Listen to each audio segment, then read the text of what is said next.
한국교회엔 열악한 환경에도 묵묵히 복음 전파의 사명을 감당하는 미자립 교회들이 많습니다.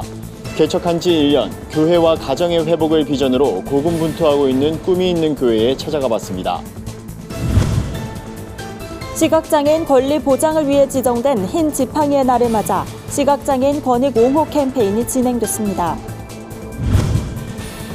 성경적인 가치관으로 자녀를 양육할 수 있는 프로그램을 목회자 사모들이 교회에서 직접 운영할 수 있도록 돕는 자리가 마련됐습니다.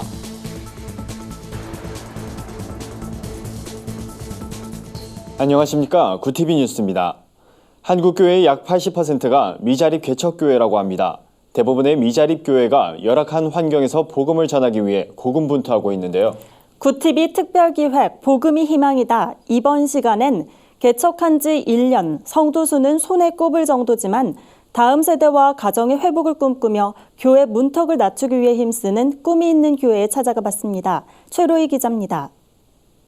서울 방화동에 위치한 꿈이 있는 교회는 매주 10명 남짓한 성도들이 모여 함께 예배를 드립니다. 담임 손동우 목사는 큰 교회에서 목회한 경험이 많지만 하나님께서 처음 주신 마음을 따라 지난해 이곳에 교회를 개척했습니다. 좀 신학을 하고 17년 동안 사역을 하면서 하나님 앞에 개척에 대한 강력한 소망은 있었는데 용기도 없었고 부족했는데 작년에 하나님께서 강력하게 개척을 할 수 있는 상황을 열어주셔서 작년에 이 방화동에서 꿈이 있는 교회를 개척하게 되었습니다. 가족 같은 분위기만큼은 어느 교회와 견줘도 뒤지지 않지만 어떻게 하면 교회 문턱을 낮출 수 있을지에 대한 고민은 끝이 없습니다. 손 목사는 사람들이 공통적으로 건강에 관심이 많다는 점에 착안해 홍채학을 공부하기 시작했습니다. 실제로 홍채는 뇌와 신경계를 통해 모든 장기와 조직에 연결돼 있어서 질병의 진단지표 역할을 할 수 있는 것으로 알려져 있습니다. 의사처럼 전문적인 진료를 할 수는 없지만 홍채를 통한 건강상태 진단으로 식습관 개선이나 병원 방문을 권하는 등 성도들의 건강관리에 도움을 주고 있습니다. 제가 평상시에 과민성 대장 증상이 좀 있었는데 홍채도 그런 증상이 나타나서요. 제가 병원 방문해서 그리고 물을 많이 먹고 그리고 유산균 많이 먹으라는 처방을 받았어요. 그래서 지금은 그 처방대로 하고 있어서 많이 호전되고 있습니다. 지금 당장 눈에 보이는 열매는 없지만 손 목사와 성도들은 다음 세대와 가정의 회복을 꿈꾸며 오늘도 기도의 끈을 놓지 않습니다. 꿈이 있는 교회는 3가지 꿈이 있습니다. 온전한 가정을 세우는 것, 그리고 교회다워지는 것, 그리고 다음 세대를 양육하는 것. 그 꿈을 향해서 기도하고 아직도 지금 세워나가고 있습니다.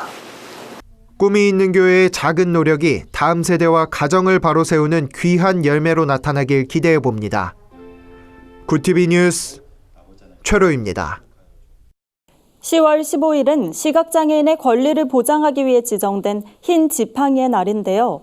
흰 지팡이의 날을 맞아 미랄복지재단과 서울교통공사가 시각장애인 권익 옹호 캠페인 나란히를 전개해 관심을 모았습니다. 시민들은 눈을 가리고 보행하는 흰 지팡이 체험을 비롯해 점자 블록에 의해 점자 명함 만들기 등 다양한 프로그램에 참여하며 시각장애인의 삶을 간접적으로 경험해보는 시간을 가졌습니다. 시청각 장애인을 위한 화면 해설과 자막이 들어간 베리어 프리 버전 영화의 자막을 만들어보는 영화 자막 만들기도 체험할 수 있었습니다. 오후에는 시각장애인과 비장애인이 함께 모여 베리어 프리 버전으로 만들어진 영화 증인을 감상했습니다.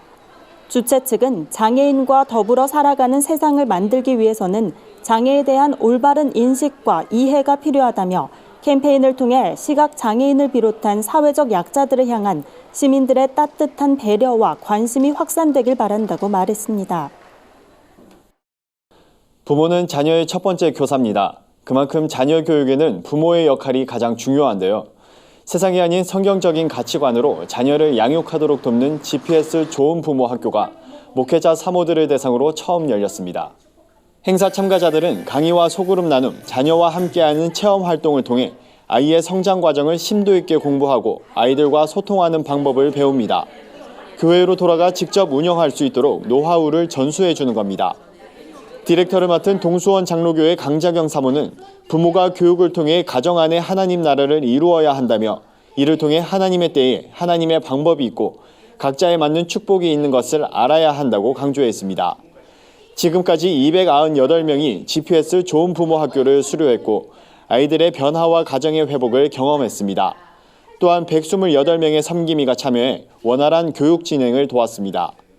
GPS 섬김이 윤석 권사는 사모들이 GPS를 배워 교회에 돌아가 자체적으로 운영할 수 있는 기초를 배우는 시간이라며 지식이 아니라 섬김의 정성, 하고자 하는 마음으로 충분하다고 말했습니다.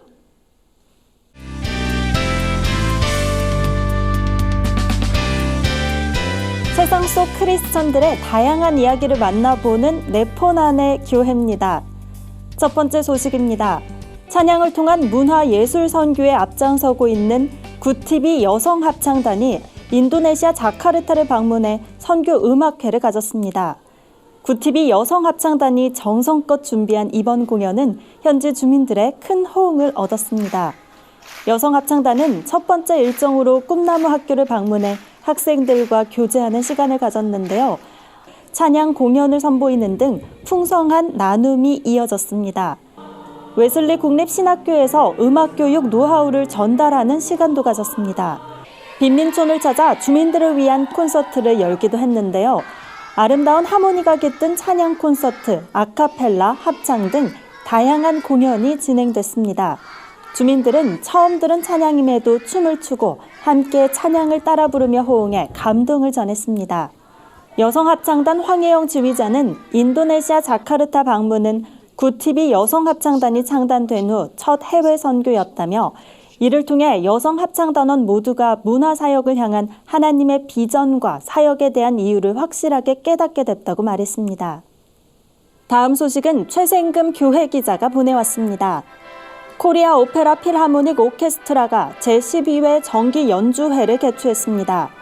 베토벤 피아노 콘체르토 3번과 결혼이란 주제로 열린 이번 연주회는 소프라노 강세영 씨와 이탈리아 출신의 피아니스트인 남편의 실제 연애담을 담아냈는데요.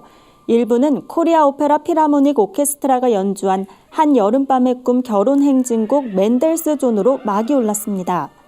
새 신랑 신부의 마음이 담긴 베토벤 피아노 협주곡 3번 연주와 오페라 돈 파스칼레의 그 눈빛이 기사를 사로잡았지 공연도 이어졌습니다. 2부는 결혼식 후 피로연 형태의 공연으로 이어져 눈길을 끌었습니다. 바리톤의 중앙대 이재환 교수는 부부를 위해 3위 인곡과 그라나다를 불렀습니다.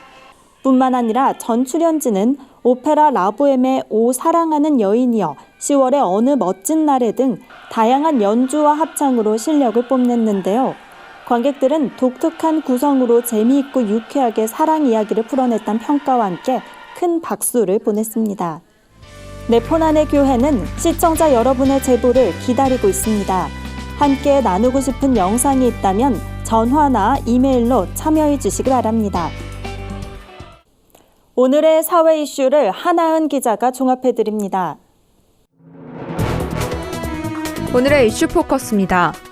정부가 검찰의 대표적 직접수사부서인 특별수사부를 축소하고 명칭을 변경하기로 의결했습니다. 개정안은 서울, 대구, 광주 세 곳에만 특수부를 남기고 이름도 특수부에서 반부패 수사부로 바꾸는 것이 골자입니다.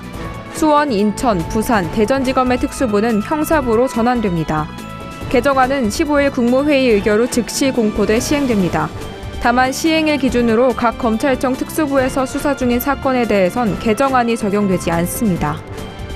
건강보험료를 낼 경제력이 있는데도 장기간 내지 않는 고액자산가와 고소득자가 해마다 늘고 있는 것으로 나타났습니다.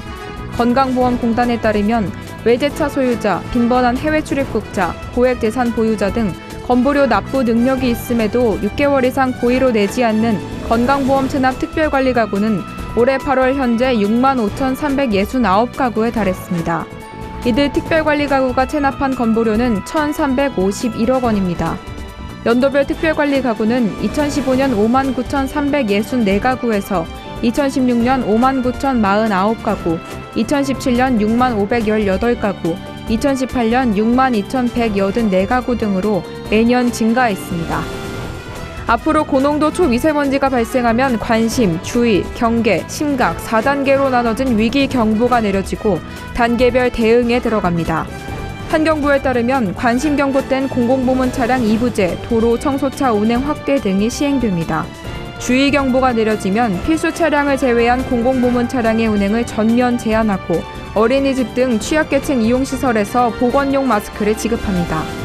경계 단계에선 민간 부문 차량의 자율 2부제를 시행하고 심각 단계에선 강제 2부제와 함께 휴업, 휴교 명령은 물론 재난사태 선포와 임시 공휴일 지정도 검토할 수 있게 됩니다. 민통선 아래서도 처음으로 아프리카 돼지열병 바이러스가 발견된 가운데 국방부와 환경부가 최전방 접경 지역에서 야생 멧돼지 포획에 나섭니다. 이번 포획 조치에는 국방부와 환경부, 산림청 지자체 협조하에 민간협사와 군 포획 인력, 감시 장비 운용 요원 등 총 900여 명의 민관군 합동 포획팀이 투입됩니다.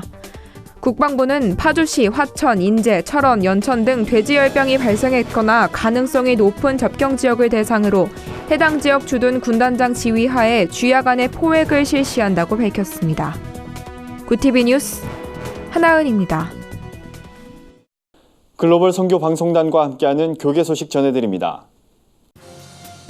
부울경본부에서 전해온 소식입니다. 캄보디아 선교지원센터 창립 예배가 최근 부산 해운대 캄보디아 선교지원센터에서 열렸습니다. 이날 예배엔 김영만 선교사를 포함해 약 40명이 모였습니다. 말씀을 전한 부산 초대교회 최병국 목사는 예수 그리스도를 믿으면 영생을 얻게 하는 기쁜 복음의 소식을 전해야 한다며 복음을 전하기 위해 하나님께서 캄보디아 선교지원센터를 설립하게 하신 것을 믿는다고 말했습니다. 구티비 부울경본부 김영수 목사와 조이 펠리스 대표 장인호 목사, 영광우리빛교회 서재선 목사가 참석해 축하의 말을 전했습니다. 캄보디아 선교지원센터는 캄보디아 빈민촌과 시골에 의료 선교를 통해 복음을 전파하는 게 목적입니다. 내년 9월부터는 현지인 학생을 선발해 도울 예정입니다. 미국 오아시스교회 박준호 교회 기자가 보내온 소식입니다. 제26회 한미연합 목회자 사모 세미나가 은혜 한인교회에서 열렸습니다. 쉼, 회복, 그리고 사명의 길이란 주제로 열린 이번 세미나에서 강사로 나선 하남 성안교회 정삼숙 사모는 십자가가 없는 사역과 사모의 역할은 하나님이 기뻐하지 않으신다며 사모의 가치는 기도의 능력이라고 말했습니다. 미주 복음방송 등이 주최한 이번 세미나에선 강의 외에도 토크쇼와 레크레이션이 마련돼 참석자들에게 큰 호응을 얻었습니다. 세빈 맹인 선교회가 오는 22일 서울 세종문화회관에서 제41주년 기념 음악회를 엽니다. 이번 음악회는 시각장애인들을 중심으로 구성된 세빈 낮은 예술단이 주최하고 행정안전부와 서울문화재단, 한국수출입은행이 후원합니다. 예술단은 핸드벨 콰이어, 관악, 단소, 사물놀이 등의 공연을 선보일 예정입니다. 이상으로 뉴스를 마칩니다. 구티비 뉴스는 인터넷 신문 데일리 굿뉴스를 통해서도 보실 수 있습니다. 시청해주신 여러분 고맙습니다.